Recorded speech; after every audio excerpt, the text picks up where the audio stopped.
Ayahku adalah dewa perang. Bab 345.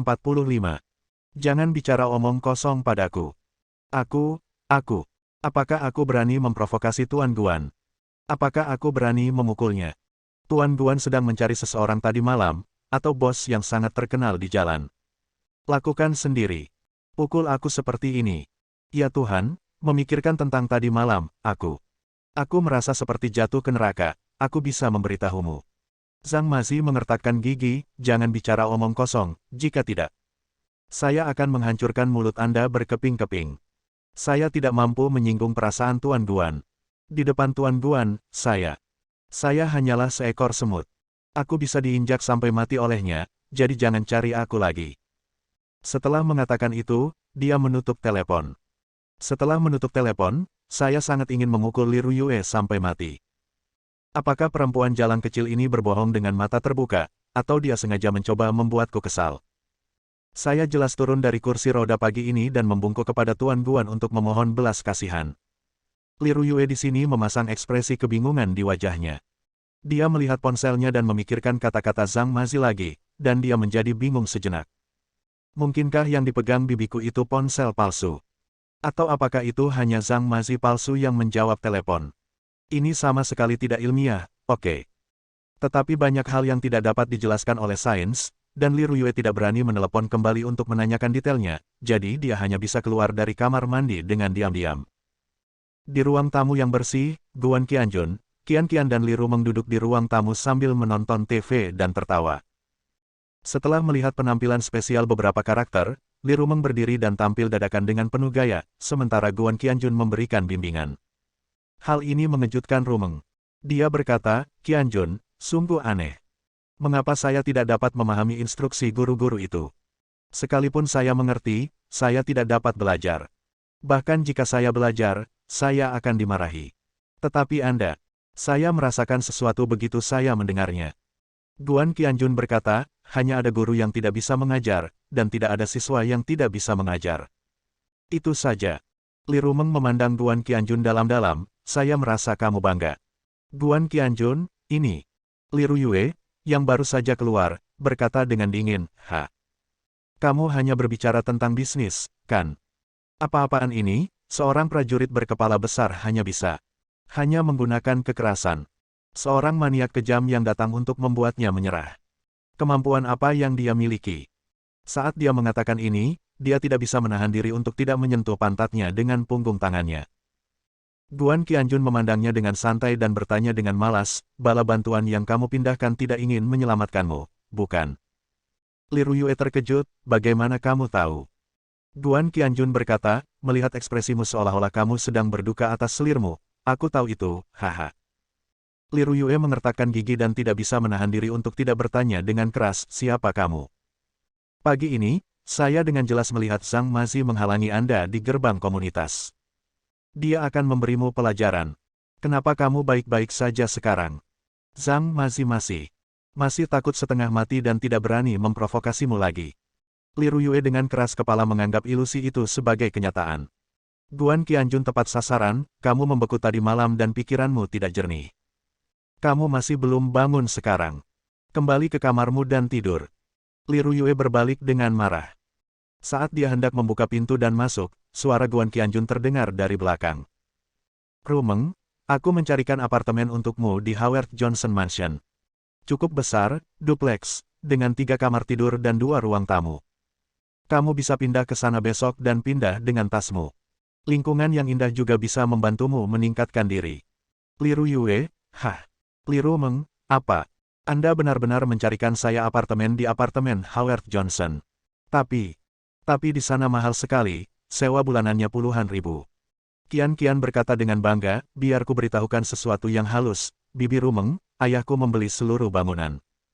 Li Rumeng, apakah ini lebih halus? Bagaimana jika itu tidak halus? Dia tidak tahu bahwa jika dia tidak halus, dia akan ketakutan setengah mati. Dia tidak dapat mempercayainya, Qianjun, tolong berhenti membuat masalah. Bagaimana ini mungkin? Jika ini adalah apartemen kecil biasa, saya akan tetap mempercayainya.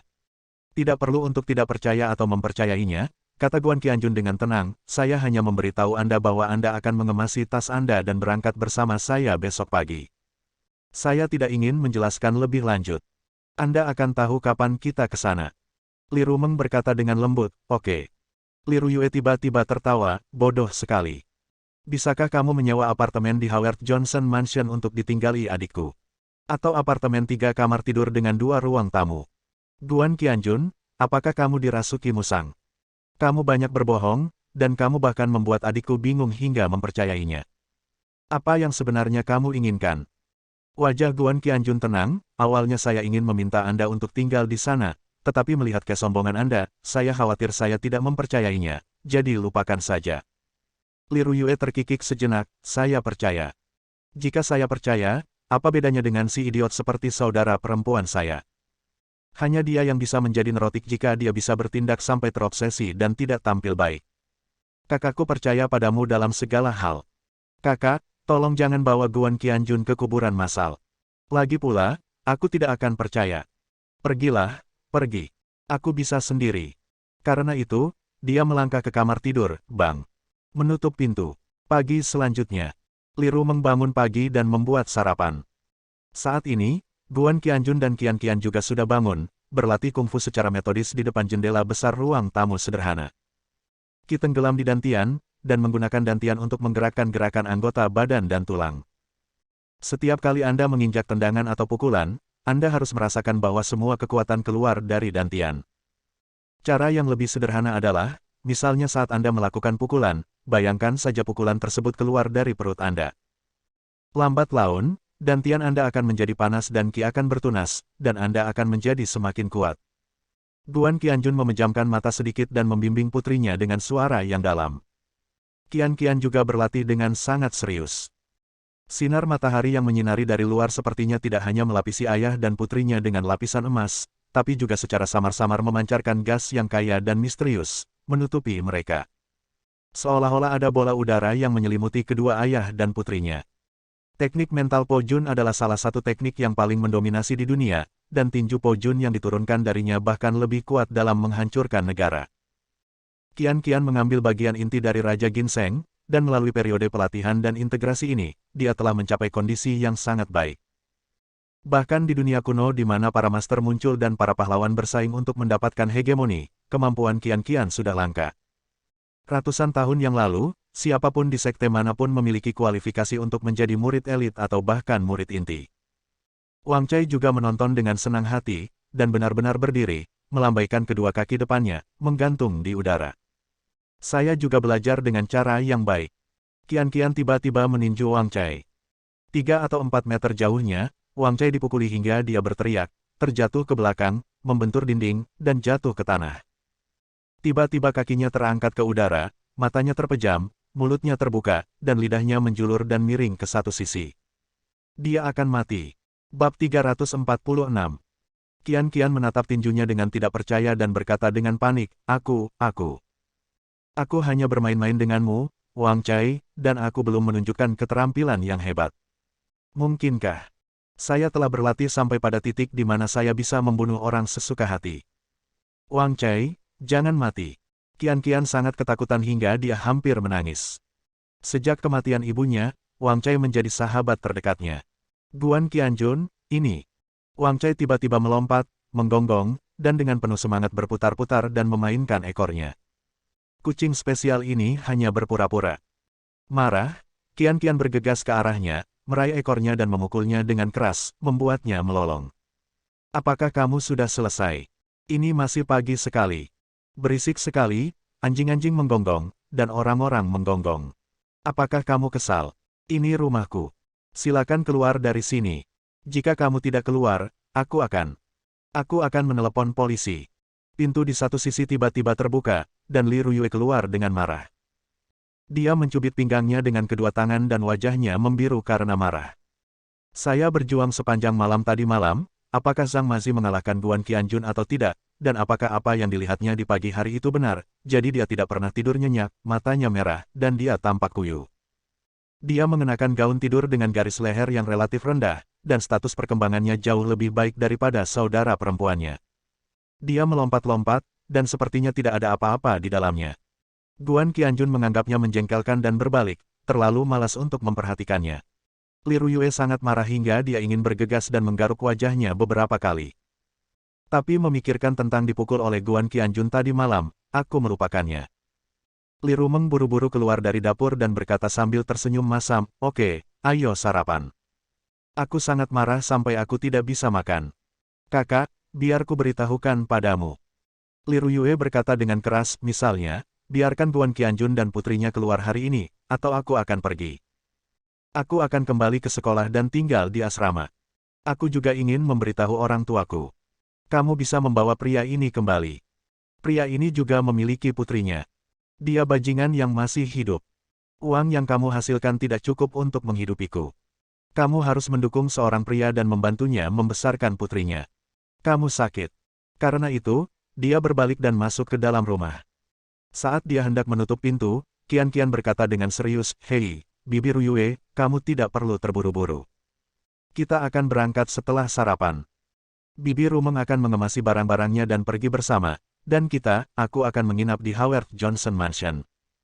Jangan khawatir, sangat sepi jika kamu tinggal di sini sendirian." Li Ruyue mencibir, "Jika ayahmu mengizinkan kakakku tinggal di rumah besar Howard Johnson, aku tidak hanya akan mencuci kakinya, tapi juga memandikannya." Guan Qianjun berbicara, "Tak tahu malu, apakah kamu memenuhi syarat untuk memandikanku?" Li Ruyue, "Ini." Dia berteriak, "Guan Qianjun, kamu bodoh, apa yang bisa kamu lakukan? Selain menyombongkan diri, kamu hanya bisa kentut. Kakak, jika kamu percaya padanya, cepat atau lambat kamu akan ditipu sampai mati. Benarkah? Jika kamu dijual olehnya, kamu akan dengan senang hati bertanya, berapa harga kamu menjualku?" Ledakan. Menutup pintu. Li Rumeng menghela nafas dan diam-diam mengundang Guan Qianjun dan Qian untuk sarapan bersama. Kemudian Qian mendesaknya untuk mengemasi barang-barangnya dan pindah ke Howard Johnson Mansion. Li Rumeng berkata pelan, "Jangan seperti ini. Howard Johnson Mansion sangat mahal. Qianjun, ini benar-benar tidak dapat diandalkan." Guan Qianjun menatapnya, "Kemasi barang-barangmu atau tidak? Apakah kamu ikut denganku? Aku terlalu malas untuk berbicara omong kosong." Li Rumeng, "Ini." Dia hanya bisa setuju. "Masuk ke dalam dan kemasi barang-barangmu." Di akhir pekan, Li Ruyue masih terbaring di tempat tidur sambil memainkan ponselnya. Dia mencibir, "Saudari, saya menyarankan Anda untuk tidak pergi, jika tidak, Anda akan dikhianati." Dengan kemampuan Guan Qianjun, seorang prajurit berkepala besar tanpa uang dan latar belakang, dia dapat membiarkan Anda tinggal di tempat terbaik di kota. Apartemen. Saya pikir dengan pusar saya tahu itu tidak mungkin. Li Rumeng menggigit bibir bawahnya, berpikir bahwa memang ada sesuatu yang ajaib pada Guan Qianjun. Dia sangat bersemangat kemarin. Mundur 10.000 langkah. Setidaknya dia percaya bahwa Guan Qianjun tidak akan menipunya. Setelah mengemasi barang-barang sederhana, dia berjalan ke pintu dan menoleh untuk melihat Li Ruyue. "Saudari, apakah kamu ingin ikut denganku dan melihat-lihat?" Li Ruyue mencibir, "Tidak cukup kamu dijual olehnya, kamu ingin memberikan adikmu kepadanya untuk dijual juga. Atau apakah kalian bekerja sama untuk menjualku? Aku sangat mahal, dan aku akan menikah dengan orang kaya yang kedua generasi di masa depan." Li Ruyue menghela nafas dan mengikuti Guan Qianjun dan Qian pergi. Rumah sederhana ini menjadi sangat sunyi. Li Ruyue berbaring telentang di tempat tidur dan terus memainkan ponselnya dengan penuh semangat. Kaki kirinya diangkat di atas lutut kanannya yang melengkung, berayun penuh kemenangan. "Haha. Guan Qianjun, tidak cukup bagimu untuk berbohong kepada kakakku, kamu ingin berbohong kepadaku. Apakah aku orang yang bodoh? Aneh sekali, rekan senegaraku, kenapa aku begitu pintar, tetapi kakakku begitu bodoh? Qianjun, apakah kamu benar-benar membawaku ke sini? Apakah kamu bercanda?" Setelah turun dari taksi dan melihat gerbang mansion megah seperti istana di depannya, Li Rumeng tidak bisa menahan diri untuk tidak berteriak. Guan Qianjun berkata, "Mengapa kamu bercanda?" Li Rumeng tersenyum pahit, "Tapi aku takut. Aku khawatir mereka bahkan tidak mengizinkan kita masuk." Lalu dia panik, "Oh. Qianjun, lihat, penjaga keamanan itu keluar untuk mengusir kita. Bukankah mungkin? Howard Johnson Mansion ini begitu mendominasi sehingga kamu bahkan tidak bisa berdiri di depan pintu dan menonton. Kita harus mempercepat ini. Aku akan mencekikmu." Sangat. Tiba-tiba, Lebih dari 20 penjaga keamanan bergegas keluar dari pintu, masing-masing bersenjata lengkap dan gagah. Itu membuat takut orang-orang yang biasanya keluar masuk mansion dengan wajah bingung.